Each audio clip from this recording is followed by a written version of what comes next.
ನಾಡೋಜ doctor Basavalinga Pattadevaru, ಸಂಸ್ಥಾಪಕ ಅಧ್ಯಕ್ಷರು, ಹಿರೇಮಠ ಸಂಸ್ಥಾನ ವಿದ್ಯಾಪೀಠ ಭಾರತಿ, ಇವರ ಅಮೃತ ಮಹೋತ್ಸವದ ನಿಮಿತ್ತ ಆಯೋಜಿಸಿದ ಈ ಪವಿತ್ರ ಕಾರ್ಯಕ್ರಮದ ದಿವ್ಯ ಸಾನ್ನಿಧ್ಯವನ್ನು ವಹಿಸಿಕೊಂಡಂತಹ ಈ ನಾಡಿಗೆ ಉದಯೋನ್ಮುಖ ಸೂರ್ಯನಂತೆ ಈ ಕರ್ನಾಟಕದ ಕಿರೀಟಪ್ರಾಯವಾದ ಈ ಬೀದರ್ ಜಿಲ್ಲೆಯಲ್ಲಿ ಮೂಡಿಬಂದಂಥ ಶ್ರೀ ಗುರು ಬಸವಪಟ್ಟದೇವರ ಪಾದಾರವಿಂದಗಳಲ್ಲಿ ವಂದಿಸುತ್ತಾ, ಅದೇ ಥರ ಇಲ್ಲಿ ಬಸವಪೀಠದ ಮೇಲೆ ಉಪಸ್ಥಿತರಿದ್ದಂಥ ಪರಮ ಪೂಜ್ಯ ಡಾಕ್ಟರ್ ಗಂಗಾಂಬಿಕಾ ಅಕ್ಕ ಬಸವಶಿವ ಪ್ರತಿಷ್ಠಾನ ಬೀದರ್ ಅವರಲ್ಲಿಯೂ ಪೀಠದ ಮೇಲೆ ಆಸೀನರಾಗಿದ್ದಂಥ ಅಕ್ಕ ಉಮಾ ಪ್ರಕಾಶ್ ಖಂಡ್ರೆ ಅವರಲ್ಲಿಯೂ, ಬಸವರಾಜ್ ಕೋಡ್ಕೆ, ದಿಲೀಪ್ ತಾಳಂಪಲ್ಲಿ, ಈ ಎಲ್ಲರೂ ಇಲ್ಲಿ ಉಪಸ್ಥಿತಿ ಹೆಚ್ಚುತ್ತಿದ್ದಾರೆ. ಅವರೆಲ್ಲರಲ್ಲಿಯೂ ನನ್ನ ಎದುರುಗಡೆ ಕುಂತಂಥ ಅಣ್ಣ ತಮ್ಮಂದರಲ್ಲಿ, ಅಕ್ಕ ತಾಯಿಯಂದರಲ್ಲಿ ಹಾಗೂ ಎಲ್ಲ ಮುದ್ದು ಮಕ್ಕಳಲ್ಲಿ ಶರಣು ಶರಣಾರ್ಥಿ.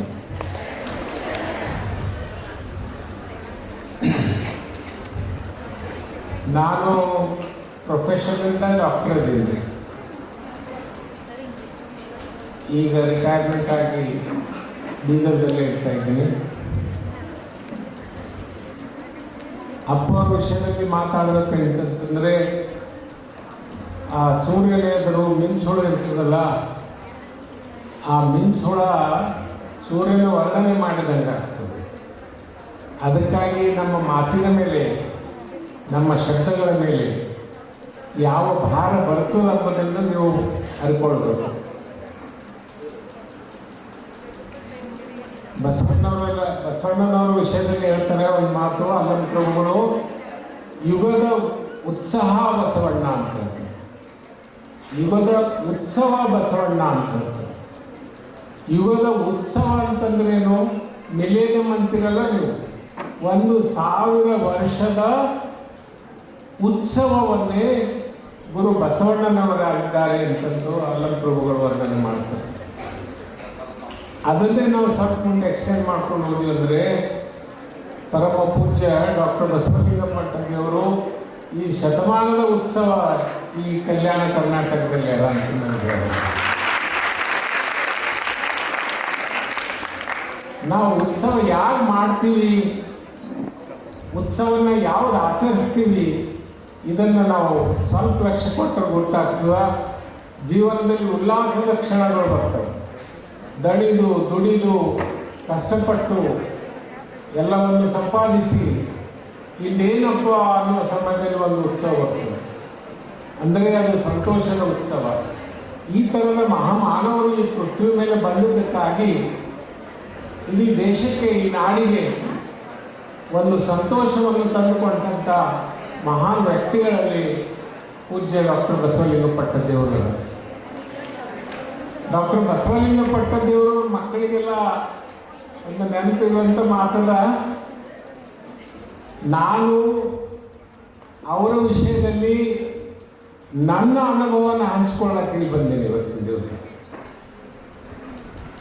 ಬಸವಲಿಂಗ ಪಟ್ಟದೇವರು ಆಗುವ ಮಾತರವರು, ಹೇಳುವ ಮಾತು ಬಹಳ ಕಡಿಮೆ ಇದೆ. ನಮ್ಮನ್ನು ನಾವು ಪರಿವರ್ತನೆ ಮಾಡಿಕೊಳ್ಬೇಕಂತ ಒಂದು ಮಾರ್ಗದರ್ಶನ ಕೊಡ್ತಕ್ಕಂಥ ಅವರ ಒಂದು ಮೂರ್ತಿಯಿಂದ ನಮ್ಮ ಎದುರು ನಿಂದಿರ್ತದೆ ಆ ಮಾತು. ಅದಕ್ಕೆ ಮಕ್ಕಳು ಕೇಳಬೇಕು. ನಾನು 1976ರಲ್ಲಿ MBBS ಮುಗಿಸಿ ಒಂದು ಹಿಂದುಳಿದ ಭಾಗದಲ್ಲಿ ಸೇವೆ ಮಾಡಬೇಕಂತ ಇಚ್ಛೆಯಲ್ಲಿ ಹೋಗಿದ್ದು ನಾನು. ಅದು ಸುದೈವದಿಂದ ಅಥವಾ ಯೋಗದಿಂದ ಇದೆ. ಇಲ್ಲಿ ಅಪ್ಪವರು ಹುಟ್ಟೂರು ಏನದಲ್ಲ, ದೊಡ್ಡನಾಗರದ ಹತ್ತಿರ ಒಂದು 2 ಕಿಲೋಮೀಟರ್ ಅಂತರದ ಮೇಲೆ ನಾನು ದವಾಖಾನೆ ಹಾಕಿದ್ದೆ. ಆ ಕಾಲಕ್ಕೆ ಅಪ್ಪವರು ಭಾಲ್ಕಿಯಲ್ಲಿ ಇರ್ತಿದ್ರು. ಅಂದರೆ ಇದು ನನ್ನ ಸೌಭಾಗ್ಯ ಕಿ ಅಪ್ಪವರ ಊರ ಸಮೀಪ ಅನೇಕ ಆ ಊರು ಜನರಿಗೆ ಆ ಕಾಲದಲ್ಲಿ ವೈದ್ಯಕೀಯ ಸೇವೆ ಕೊಡ್ತಕ್ಕಂಥ ಒಂದು ಭಾಗ್ಯ ನನಗೆ ಪ್ರಾಪ್ತ ಆಗ್ಯದ. ಅಲ್ಲಿಂದ ಹೊರಗೆ ಬಂದಂಥ ಒಂದು ಮಹಾಸೂರ್ಯ ಪೃಥ್ವಿ ಮೇಲೆ ಹುಟ್ಟಿದಂಥ ಮಹಾಸೂರ್ಯರು ಇವತ್ತು ಅವರ ವಿಷಯದಲ್ಲಿ ಮಾತಾಡೋ ಭಾಗ್ಯನು ನಮಗೆ ಪ್ರಾಪ್ತದೆ. ಅದಕ್ಕೆ ನಾ ಅವ್ರ ವಿಷಯದಲ್ಲಿ ಏನು ಹೇಳ್ತೀನಿ, ನನ್ನ ಫಸ್ಟ್ ಹ್ಯಾಂಡ್ ಎಕ್ಸ್ಪೀರಿಯನ್ಸ್. ನಾ ಅಲ್ಲಿ ಕಾರ್ಯ ಮಾಡ್ತಿದ್ದಾಗ ಅಪ್ಪವರು ಸಣ್ಣವರಿದ್ದರು ಅವಾಗ ಬಾಕಿ. ಅವ್ರ ವಿಷಯದಲ್ಲಿ ನನಗೆ ಅಲ್ಲಿ ಹೇಳ್ತಿದ್ರು ಸರ್. ಒಂದ್ಸಲ ಹೀಗೆ ಪ್ರಸಂಗ ಬಂದಿತ್ತಂತ, ದೊಡ್ಡಪ್ಪವರು ಭೂಮಿ ಮೇಲೆ ಹುಟ್ಟಿ ಭೂಮಿ ಮೇಲೆ ನಡೆದಾಡಿದಂತಹ ದೇವರು ಅಂತ ಯಾರು ಈ ಜಗತ್ತಿನಲ್ಲಿ ಪ್ರಸಿದ್ಧಿ ಪಡೆದವರಲ್ಲ ಅವರು ಡಾಕ್ಟರ್ ಚನ್ನಬಸವ ಪಟ್ಟದೇವರು. ಆ ಚನ್ನಬಸವ ಪಟ್ಟದೇವರ ಸಂಚರಿತರಾಗಿ ಇದ್ದಂಥ ಅಪ್ಪವರಿಗೆ, ಬಸವಲಿಂಗ ಪಟ್ಟದೇವರಿಗೆ, ದೊಡ್ಡಪ್ಪವರಿಗೆ ಆ ಸಂಪೂರ್ ಅವರ ಹಳ್ಳಿಗಳಲ್ಲೆಲ್ಲ ದಾಸೋಹ ಮಕ್ಕಳಿಗೆ ಉಣಿಸಿ ಆ ಶಿಕ್ಷಣ ಕೊಡಿಸ್ತಿದ್ರು ದೊಡ್ಡಪ್ಪವರು. ಆವಾಗೇನೋ ಅವರಿಗೆ ಆರ್ಥಿಕ ಕಠಿಣತೆ ಬಹಳ ಕಠಿಣ ಆಗಿತ್ತು. ಆ ಮಾತು ಈ ಅಪ್ಪವ್ರಿಗೆ ಇದ್ರಲ್ಲ ಬಸವಲಿಂಗ ಪಟ್ಟದೇವರು, ಅವ್ರಿಗೆ ಗುರುತಾಯಿತು. ಗುರುತಾದ್ಮೇಲೆ ಅವ್ರಿಗೆ ಪರಿಸ್ಥಿತಿ ಅಲ್ಲಿನೂ ಎಲ್ಲಿಂದ ತರಬೇಕು ಅವ್ರಿಗೆ ಗುರುತಿಲ್ಲ. ಮನೆಯಲ್ಲಿ ಪರಿಸ್ಥಿತಿನೂ ನನ್ನ ಹಾಗೆ ಅಂಥ ಪರಿಣಾಮಗಳಲ್ಲಿ ಇದ್ದಿಲ್ಲ. ಆದರೂ ಕೂಡ ಅಪ್ಪವ್ರ ಮನೆಗೆ ಹೋಗಿ ಅಲ್ಲಿ ಹಿಂಗೆ ಪರಿಸ್ಥಿತಿ ಬಂದದಲ್ಲಿ ನನಗೆ ಹಣ ಬೇಕು ಅಂತ ಕೇಳಿ, ಆವಾಗ ಆ ಮಾತೆ ಜನನೀ ಜನ್ಮಭೂಮಿ ಸ್ವರ್ಗಾದಪಿ ಗರಿಯಸಿ ಅಂತ ಏನು ಹೇಳ್ತಾರಲ್ಲ, ಆ ತಾಯಿಯವರು ಮಗನ ತಳಮಳವನ್ನು ನೋಡಿ ತನ್ನ ಕೊಳ್ಳಲಿದ್ದಂಥ ಅಲ್ಪ ಸ್ವಲ್ಪ ಬಂಗಾರ ಅವರಿಗೆ ಕೊಟ್ಟರಂತೆ. ಆ ಬಂಗಾರ ತಂದು ದೊಡ್ಡಪ್ಪನ ಪಾದಕ್ಕೆ ಅರ್ಪಿಸಿ ಅಪ್ಪವ್ರಿಗೆ ನೀವು ಈ ಮಕ್ಕಳಿಗೆ ದಾಸೋಹ ಮಾಡಿಸ್ರಿ ಅಂತ ಕೊಟ್ಟರಂತ. ಅಂಥ ಕರುಣಾಮಯಿ ನಮ್ಮ ಗುರುಗಳು. ನಾವು ಅವರನ್ನು ಇಲ್ಲಿ ಶಿಕ್ಷಣ ಮಹರ್ಷಿ ಅಂತ ಹೇಳ್ತೀವಿ. ಅನೇಕ ಶಿಕ್ಷಣ ಸಂಸ್ಥೆಗಳು ಬಂದವೆ, ಶಿಕ್ಷಣ ಸಂಸ್ಥೆಗಳು ಆಗ್ಲತ್ತವೆ, ಒಂದಕ್ಕಿಂತ ಒಂದು ಶ್ರೇಷ್ಠ ಆಗ್ಲತ್ತವೆ. ಆದರೆ ಈ ಶಿಕ್ಷಣ ಸಂಸ್ಥೆ ಏನದಲ್ಲ, ಆ ಮಹರ್ಷಿಗಳಿಂದ ಸ್ಥಾಪಿತವಾದಂಥ ಶಿಕ್ಷಣ ಸಂಸ್ಥೆ. ನಾವು ಅನ್ನಕ್ಕೆ ಮತ್ತು ಪ್ರಸಾದಕ್ಕೆ ಏನು ಫರಕ್ ಅಂತೀವಲ್ಲ, ನಾವು ಅನ್ನ ಅಂತಂದರೆ ನಾವು ಮಾಡಿದ್ದೇನು ಅನ್ನ ಇರ್ತದಲ್ಲ, ಎಲ್ಲ ವಸ್ತುಗಳಿಂದ ಕೂಡಿ ಅದರಲ್ಲಿ ಮಸಾಲೆನೂ ಹಾಕಿ ಅತಿ ಮಧುರವಾದಂಥ ಆಹಾರವನ್ನು ಏನು ತಯಾರು ಮಾಡ್ತೀವಲ್ಲ, ಅದು ಅನ್ನ. ಆದರೆ ಅದರಲ್ಲಿ ಗುರು ಕರುಣೆ ಸೇರ್ತು ಅಂದ್ರೆ ಅದು ಪ್ರಸಾದ ಆಗ್ತದೆ.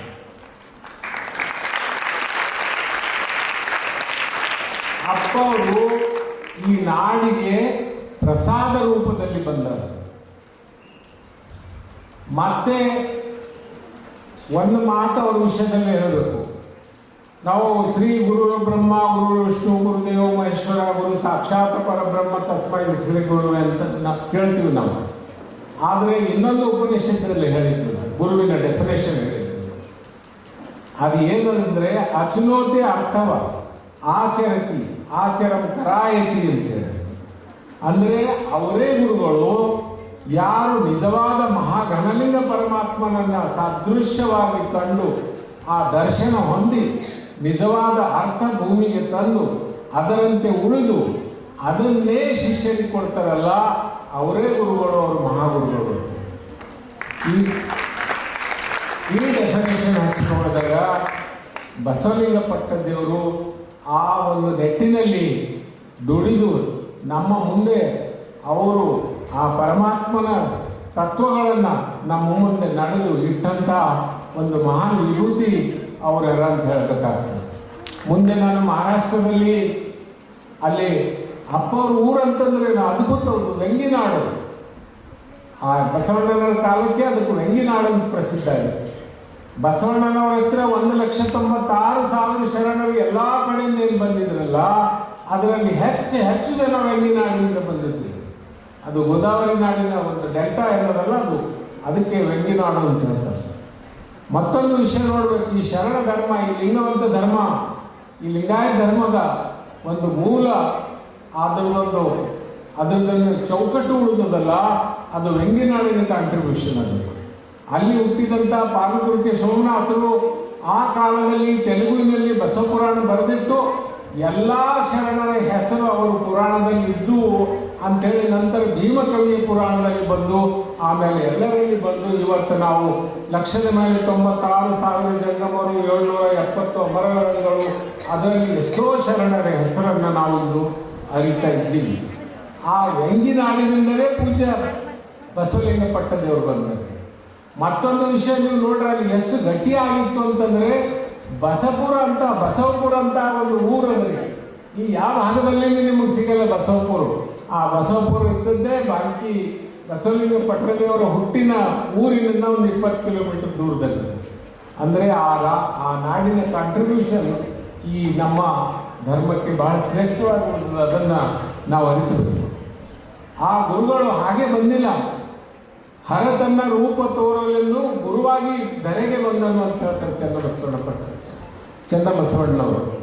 ಅದಕ್ಕೆ ಬಸವಲಿಂಗ ಪಟ್ಟದೇವರು ಹಾಗೆ ಮಾನವ ರೂಪದಲ್ಲಿ ನಮ್ಮೆದುರು ಕಂಡರೂ ಕೂಡ ಈ ಜಗತ್ತಿನಲ್ಲಿ ಬಂದಂಥ ಪ್ರತಿಯೊಂದು ವಸ್ತುಗೆ 2 ಅಭಿವ್ಯಕ್ತಿಗಳಿರ್ತವೆ.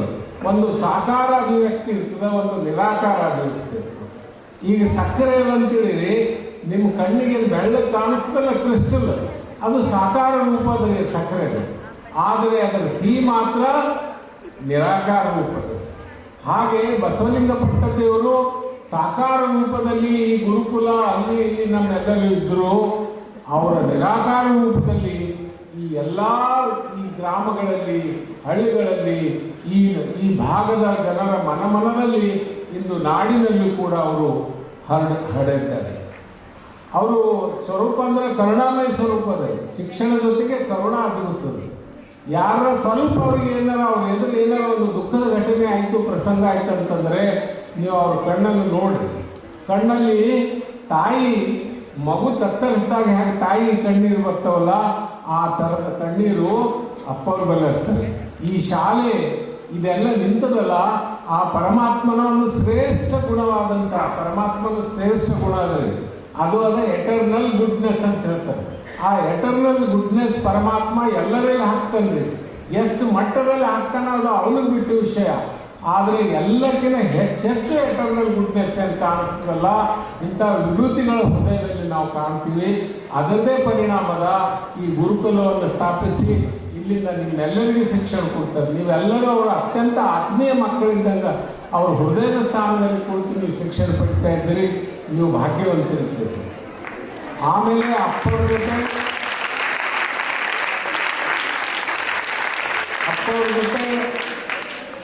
2010ರಲ್ಲಿ ಮಹಾರಾಷ್ಟ್ರ ಬಸವ ಪರಿಷತ್ ವತಿಯಿಂದ ಈ ಧರ್ಮ ಕೇವಲ ಕರ್ನಾಟಕಕ್ಕೆ ಉಳಿದು, ಯಾಕಂದರೆ ಇದು ಮಾನವ ಕುಲೋದ್ಧಾರದ ಧರ್ಮ. ಅದರಲ್ಲಿ ಇಂಥ ಧರ್ಮ ಈ ಮೊದಲು ಯಾವಾಗಲೂ ಹುಟ್ಟಿದ್ದಿಲ್ಲ.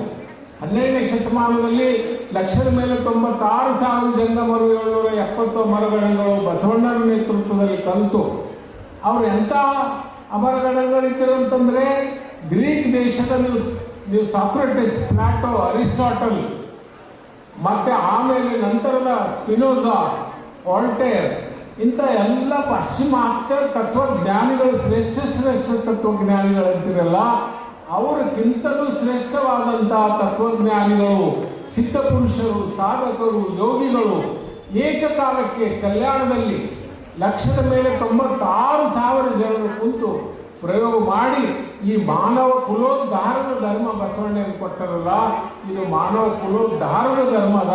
ಪ್ರತಿಯೊಬ್ಬ ವ್ಯಕ್ತಿಗೆ ಸ್ವತಂತ್ರ ಮಾಡ್ತದೆ ಈ ಧರ್ಮ. ಪ್ರತಿಯೊಬ್ಬ ವ್ಯಕ್ತಿಗೆ ತನ್ನಲ್ಲಿರ್ತಕ್ಕಂಥ ಹೈಯೆಸ್ಟ್ ಪೊಟೆನ್ಷಿಯಲ್ ಯೂಸ್ ಮಾಡ್ಲಿಕ್ಕೆ ಅದು ಸಹಾಯ ಮಾಡ್ತದೆ ಅಂಥೇಳಿ ಅದನ್ನು ಎಲ್ಲ ದೇಶದಲ್ಲಿ ಹೋಗಬೇಕು. ಆ ಸದುದ್ದೇಶದಿಂದ ಈ ಧರ್ಮ ಕೊಟ್ಟು ಹೋಗಿದೆ. ಮೊದಲಿನ ಧರ್ಮ ಸ್ತ್ರೀಯರ ವಿಷಯದಲ್ಲಿ ನೀವು ಕಂಡು ನೋಡ್ರಿ, ಸ್ತ್ರೀಯರ ಸ್ಥಾನ ಏನಿತ್ತು 12ನೇ ಶತಮಾನಕ್ಕಿಂತ ಮೊದಲ ನೀವು ನೋಡ್ಕೊಳ್ಳಿ. ಆ ಧರ್ಮಕ್ಕೆ ಪಾತ್ರ ಇಲ್ಲ ಅಂತ ಹೇಳ್ತಾರೆ. ಎಂಥ ಸ್ತ್ರೀಗಿರಿ ಇವರು ವಿಜ್ಞಾನ ಅರಿಯದಂಥ ಜನರು. ಇವರು ಪುರುಷರಲ್ಲಿರ್ತಂಥ ಪ್ರತಿಯೊಬ್ಬರಲ್ಲಿ 37.2 ಟ್ರಿಲಿಯನ್ ಕೋಶಗಳವ್ರಿ ನಿಮ್ಮ ಅಂಗದಲ್ಲಿ. ನೀವು ಅಧ್ಯಯನ ಮಾಡಿ ಸೆಲ್ಗಳು ಎಷ್ಟೋ ನಿಮ್ಮ ಬಾಡಿದಾಗ ಅಂದರೆ 37.2 ಟ್ರಿಲಿಯನ್ ಸೆಲ್ ಅವರು, ಅಂದರೆ 37 ಲಕ್ಷಕ್ಕಿಂತ ಹೆಚ್ಚಿನ ಆ ಕೋಶಗಳು. ಆ ಕೋಶದಲ್ಲಿ ಇರ್ತಕ್ಕಂಥ ಪ್ರತಿಯೊಂದು ಶಕ್ತಿ ಕೊಡುವ ಆ ಕೋಶಗಳಿಗೆ ಶಕ್ತಿ ಕೊಡ್ತಕ್ಕಂಥ ಏನು ವಸ್ತು ಅದಲ್ಲ ಅದಕ್ಕೆ ಮೈಟೋಕಾಂಡ್ರಿಯಾ ಅಂತಾರೆ. ಆ ಮೈಟೋಕಾಂಡ್ರಿಯಾ ಪುರುಷನ ಕೋಶಗಳಲ್ಲಿ ಇದ್ದರೂ ಕೂಡ ಅದು ಜೀನ್ ಏನದಲ್ಲ ಅದನ್ನೇನು ಸಿಂಥೆಸಿಸ್ ಮಾಡ್ತದಲ್ಲ ಆ ಶಕ್ತಿ ಸ್ತ್ರೀಯಿಂದಲೇ ಅದರಿ ಅವರಲ್ಲಿ. ಇಂಥ ಸ್ತ್ರೀಗೂ ಕೂಡ ಎಲ್ಲ ಜಗತ್ತಿನ ಪುರುಷ ಜನಾಂಗಕ್ಕೆ ಮಾನವ ಕುಲಕ್ಕೆ ಶಕ್ತಿ ಕೊಡ್ತಕ್ಕಂಥ ಈ ಮೈಟೋಕಾಂಡ್ರಿಯಾ ಯಾವ ಸ್ತ್ರೀ ಕೊಡ್ತಾಳಲ್ಲ ಅವಳಿಗೆ ಅವಲೇ ಧರ್ಮಕ್ಕೆ ಪಾತ್ರ ಇಲ್ಲ ಅಂತ ಸಮಯದಲ್ಲಿ ಹೇಳಿದ ಸಮಯದಲ್ಲಿ ಬಸವಣ್ಣನವರು ಬಂದು ಆ ಸ್ತ್ರೀ ರಕ್ಷಕರಾಗಿ. ಅದಕ್ಕೆ ನೀವು ನೋಡ್ರಿ, ನಮ್ಮ ದೇಶದಲ್ಲಿ ಎಲ್ಲ ಪರಿಸ್ಥಿತಿಗಳು ನಮ್ಮ ಮಾನವೀಯತೆಯನ್ನು ರಾಸದ ಕಡೆ ನಡೀತಾ ಇದ್ರು, ಕೆಳಗೆ ಹೋಗ್ತಾ ಇದ್ರು. ಅದಕ್ಕೆ ವಿದೇಶಿಯರ ಆಕ್ರಮಣ ಬಂತು. ನಮ್ಮಲ್ಲಿ ಇರ್ತಕ್ಕಂಥ ಒಂದು ಮೌಲ್ಯ ಏನದ ಮೌಲ್ಯಗಳೇನವ ಆ ಮೌಲ್ಯಗಳು ಬಿದ್ದೋಗಿದ್ವು ರೀ. ಆವಾಗ ಬಸವಣ್ಣ ಬರಬೇಕಾಯ್ತು. ಮೆಲ್ಲಗೆ 1947ರವರೆಗೆ ಆ ಕ್ರಾಂತಿ ನಡೆದು ನಮ್ಮ ದೇಶಕ್ಕೆ ಸ್ವಾತಂತ್ರ್ಯ ಸಿಗ್ತದೆ. ಇವತ್ತಿನ ದಿವಸ ಅಪ್ಪವ್ರ ಬಗ್ಗೆ ಅಪ್ಪವ್ರ ಜೊತೆ ಲಾತೂರ್ನಲ್ಲಿ ಮಹಾರಾಷ್ಟ್ರ ಬಸವ ಪರಿಷತ್ನಿಂದ ಮಾಡಿದಂಥ ಕಾರ್ಯಕ್ರಮದಲ್ಲಿ ಮಹಾರಾಷ್ಟ್ರದ ಎಲ್ಲ ಮಂತ್ರಿಗಳು, ಮುಖ್ಯಮಂತ್ರಿ ಅಲ್ಲಿ ಉಳಿದು ಅದನ್ನು ಮಾಡಿ ಅಪ್ಪವರಿಂದಾಗಿ ಬಸವ ತತ್ವ ಇಡೀ ಮಹಾರಾಷ್ಟ್ರದಲ್ಲಿ ಆಗುವಂತಾಯಿತು. ಮುಂದೆ 2012ರಲ್ಲಿ ನಾವು 36 ಜಿಲ್ಲೆಗೆ ಅಪ್ಪನವರು ತಮ್ಮ ನೇತೃತ್ವದಲ್ಲಿ ಆ ಬಸವ ಜ್ಯೋತಿ ಸಂದೇಶ ಯಾತ್ರೆಯನ್ನು ತೆಗೆದುಕೊಂಡು ಹೋದರು. ಒಂದು ಘಟನೆ ಹೇಳಿ ಮುಗಿಸ್ತೀನಿ. ಗಡಚಿರೋಲಿ ಎಂಬಂಥ ನೀವು ಡಿಸ್ಟ್ರಿಕ್ಟ್ ಬಗ್ಗೆ ಕೇಳಿರಬೇಕು. ಅದು ಪೂರಾ ಹೈಲಿ ನಕ್ಸಲೈಟ್ ಇನ್ಫೆಸ್ಟೆಡ್ ಜಿಲ್ಲೆ ಇತ್ತು. ಅಲ್ಲಿ ನಕ್ಸಲಿಸಮ್ ಇಷ್ಟು ದೊಡ್ಡ ಪ್ರಮಾಣದಲ್ಲಿ ಆವಾಗಿತ್ತು. ಆ ಜಿಲ್ಲೆಯಲ್ಲಿ ಹೋಗೋದೇ ಒಂದು ಭಯಾವಹ ಪರಿಸ್ಥಿತಿ ಇತ್ತು. ಅಂಥ ಪರಿಸ್ಥಿತಿಯಲ್ಲಿ ಅಪ್ಪವರು ಸಣ್ಣಪ್ಪವರು ಎಲ್ಲರೂ ಕಲಿತು ಅಲ್ಲಿ ಹೋಗಿ ಒಂದು ದಿವಸ ಉಳಿದು ಆ ಬಸವ ತತ್ವ ಹೇಳಿದ್ವಿ. ಅದರ ಪ್ರಭಾವ ಏನಾಗಿದೆ ಅಂದರೆ ಮರುದಿವಸ ಮುಂಜಾನೆ ಇಷ್ಟಲಿಂಗ ಯೋಗಕ್ಕೆ ಸುಮಾರು 100 ನಕ್ಸಲೈಟ್ಸ್ ಬಂದು ಕುಂತಿದ್ರು ಅಂತ ನಮ್ಗೆ ಆಮೇಲೆ ಹೇಳಿದ್ರು. ಅದರಲ್ಲಿ 4-5 ನಕ್ಸಲೈಟ್ರು ಆ ಇಷ್ಟಲಿಂಗವನ್ನು ತಗೊಂಡು ಹೋಗಿದ್ದಾರೆ. ಅಂದರೆ ಈ ಪರಿವರ್ತನೆ ಶಕ್ತಿ ಅನ್ನೋದ ನಾನು ಕಂಡಿದ್ದು ಅಪ್ಪವರು ಡಾಕ್ಟರ್ ಬಸವಲಿಂಗ ಪಟ್ಟದೇವರು. ಅದಕ್ಕೆ ಅವರ ಸಾನ್ನಿಧ್ಯದಲ್ಲಿ ಕೆಲವೇ ನಾವು ಹೆಂಗಂದರೆ ಆ ಭಾಷಾ ಕೇವಲ ಇದರಿಂದೇ ಬರ್ತದಂತಿಲ್ಲ, ಆ ಬಾಡಿ ಲ್ಯಾಂಗ್ವೇಜ್ನೂ ಅದ, ಮತ್ತು ಮುಗ್ಧ ಭಾಷೆನೂ ಇರ್ತದೆ. ಹೇಳಲಾರದೆ ಎಷ್ಟೋ ತಾಯಿ ಮಗುವಿಗೆ ಮಾತು ಹೇಳ್ತದೆ. ನೀವು ಆಮೇಲೆ ನೋಡ್ತೀರಿ, ಆಮೇಲೆ ದೇವ್ರ ಮುಂದೆ ಇಟ್ಟಿರ್ತಾರೆ ನೋಡ್ರಿ. ಶರಣ ಬಸವೇಶ್ವರ ಮಂದಿರ ಇದರಲ್ಲಿ ಹೋಗಿ ಕಲಬುರ್ಗಿದಾಗ ನೋಡ್ರಿ ನೀವು, ಆ ಸಿಡಿ ಮೇಲೆ ಆಮೆ ಅದ. ಯಾಕಂದ್ರಿ ಆಮೆ ಯಾಕಡೆ ನೋಡ್ಲತ್ತ ಒಳಗೆ ಕುಂತಂತ ಆ ದೇವ್ರ ಕಡೆ ನೋಡ್ಲತ್ತದ. ಯಾಕಂತಂದರೆ ಆ ಆಮೆ ಒಂದು ಇಂಥ ಪ್ರಾಣಿ ಅದ, ತನ್ನ ಮಗುವಿಗೆ ಅದು ಏನೂ ಫೀಡ್ ಮಾಡಲ್ರಿ, ಏನು ಊಟ ಮಾಡಿಸಲ್ಲದು. ಅದು ತನ್ನ ಮಕ್ಕಳು ಬರ್ತಾವ ಅವು ಹಸುವಾದಾಗ ಅದು ದೃಷ್ಟಿ ಇಟ್ಟು ನೋಡ್ತದ ಅಷ್ಟೇ ಸಾಕದೇನು ಮಾತು ಹೇಳಲ್ಲ, ಕತ್ತಿ ಹೇಳಲ್ಲ. ಅದು ದೃಷ್ಟಿಗೆ ತಗೊಂಡು ಅಂತಂದರೆ ಆ ಆಮೆ ಮರಿಗಳು ತಮ್ಮ ಆಹಾರ ತಾವು ಉಳ್ಕೊಂಡು ಬೆಳೆಯಲಿಕ್ಕೆ ಶುರುವಾಗ್ತದೆ. ಈ ಥರದ ಅನೇಕ ಮುಗ್ಧ ಭಾಷೆಗಳು ಈ ಜಗತ್ತಿನಲ್ಲಿ ಅವ. ತಾಯಿ ಮಗುವಿಗೆ ತಾಯಿ ಎಂಬ ಒಂದೇ ಶಬ್ದ ಸಾಕು, ತಾಯಿ ಬಂದಳಂದ್ರೆ ಸಾಕು, ಮಕ್ಕಳಿಗೆ ಹಂತೃಪ್ತ ಆಗ್ತದೆ. ಹಾಗ ಬಸವಲಿಂಗ ಪಟ್ಟದೇವರ ಉಪಸ್ಥಿತಿ ನಮ್ಮ ಮಧ್ಯದಲ್ಲಿ ಅದ. ಅವ್ರ ಮೇಲೆ ದೊಡ್ಡಪ್ಪವ್ರ ಕರುಣೆ ಅದ. ಅವರು ಅತ್ಯಂತ ಅವರ ಹೃದಯದ ಒಂದು ನಾವು ಇವತ್ತು ನಾಳೆ ಹೇಳ್ತೀವಲ್ಲ ವೆಂಟ್ರಿಕಲ್ಸ್ ಆರಿಕಲ್ಸ್ ಅಂತ ಹೇಳ್ತೀವಲ್ಲ, ಇಂಟ್ರಿಯಾಸ್ ಅಂತ ಹೇಳ್ತೀವಲ್ಲ, ಹಾಗೆ ದೊಡ್ಡಪ್ಪವ್ರ ಒಂದು ವೆಂಟ್ರಿಕಲ್ ಇದ್ದಂಗೆ ಅವರು ಹೃದಯ ಸ್ಥಾನದಲ್ಲಿದ್ದರು. ಅವ್ರ ನಿವಾಸ ಅವರ ಹೃದಯ ಸ್ಥಾನದಲ್ಲಿತ್ತು. ಅವರು ದೊಡ್ಡಪ್ಪವ್ರು ಇವರು ಹೃದಯದಲ್ಲ.